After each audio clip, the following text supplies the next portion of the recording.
Hi, I'm Ryan, a developer from Schematic, and I want to talk about one of the coolest DevTools companies around right now, and that's PostHog, and specifically how PostHog thinks about pricing.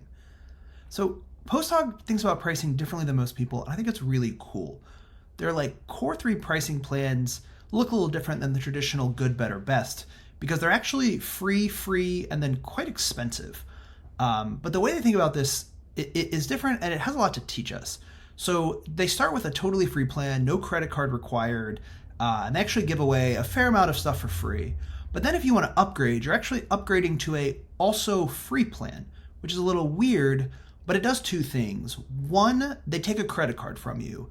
And so while there's a lot included in their middle free plan, if you go over that, they now have a credit card and they can start to charge you overages for, users that are growing, scaling companies. They may not be ready for the premium features, but definitely want some features.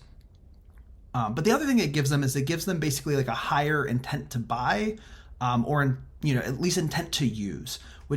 So even though it might be a free tier, you've given them a credit card. You've said, we're a real business. We're here because we want to use your product, and then that allows them to give you some additional features like higher level support. On the free tier, it's only community support, but in the middle tier, it's actually Slack support. And then finally, they have an enterprise tier where they include everything under the sun. That's pretty typical. But this idea of having a free tier and then a free tier but require a credit card and allow you to charge some overages is a cool model, and it's one that we can actually model in Schematic really, really easily. The other thing I want to call out is in addition to that, they also have add-ons. I know a lot of companies will end up on that middle tier and not necessarily paying, but then paying for an add-on like Teams, because this is really important if you need HIPAA, you need SSO enforcement, right? It's really common that even though you're on the middle free tier, you'll end up buying an add-on. So what does that look like in Schematic? So I actually quickly modeled a quick version of this in Schematic to kind of show how this would work. And so what you have, again, you have totally free, you have ridiculously cheap, and you have Starship Enterprise. The free tier is free, the middle tier is also free, and then the Starship Enterprise tier costs $2,000 a month.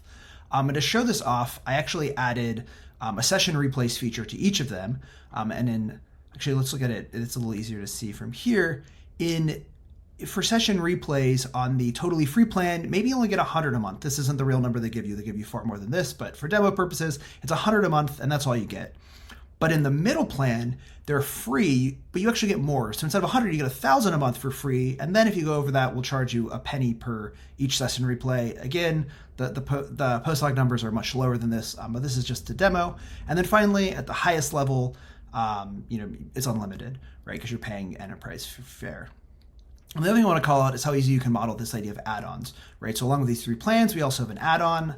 I only modeled the Teams one here, but you can have Teams as an add-on. So even though someone might be checking out at that middle free tier, they could also add on a $450 add-on a month to get Teams.